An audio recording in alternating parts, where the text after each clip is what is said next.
Okay, so I've updated the peak picking algorithm.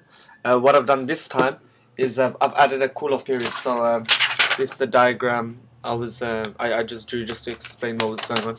So what the program's doing at the moment is it's grabbing chunks of 512 samples from the microphone. Now what I'm trying to do is grab a total chunk of 2205 samples. This is a 20th of a second. That's because Dhol players, advanced players especially, play that fast, and I want to be able to capture the note. Now if I leave it too long, then I'll probably miss like 2-3 notes, but if I leave it too short, then I'm making too many comparisons. So this is about the right time. Now what happens is if there is a peak right in the middle, obviously greater than 0.9, which is my threshold, then I go to the next window and the values are still over 0, and the transient values are still over 0.9 threshold. It would think, it would treat it as another peak. So what I want is to prevent that from happening. So what I would do, so what I've done is I've added a cool off period. So as soon as it finds a peak, then the next 2205 samples up to there, don't look for another peak. Instead, make your next window start from there.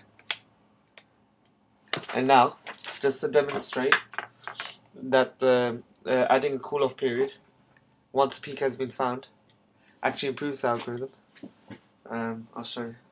It's actually good now. So I'm going to hit it 10 times like I did before. 0 peaks detected so far, obviously, because my voice is not over 0.9 threshold. We'll see what happens now.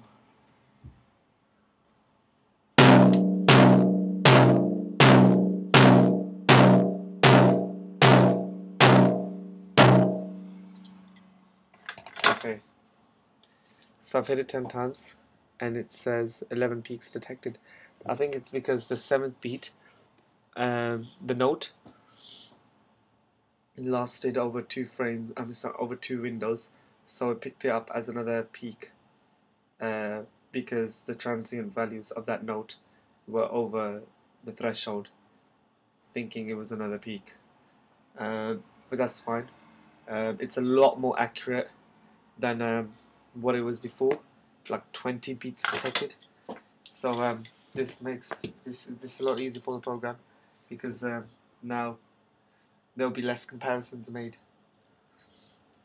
and which means the program can run faster. Now I'm going to try with the treble. Reset the values at 0 peaks detected and do it on the treble.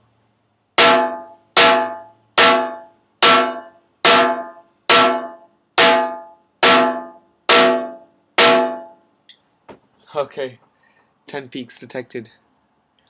That's brilliant. So what that tells me is that the treble doesn't resonate as much, so I don't need to worry as much for the treble. It's a very quick short sound. Sorry, there's the peak, the attack, and then the sound drops straight away, which is good. Which means they won't fall onto the next window, and the values won't be over 0.9 most of the times anyway. So that's good. Good improvement. Now what I need to do is every time it detects a peak, the moment it detects a peak, store all these values in an array. That's actually what I've done already. Actually, I've already gone a step further. So I've also stored all these values in an array. So the first value of that array is the attack, and then I've got the cool off time, the delay, and I'll use these values, and I'll perform an FFT on that to get a spectrum. Hopefully that makes sense. Yeah, that's about it.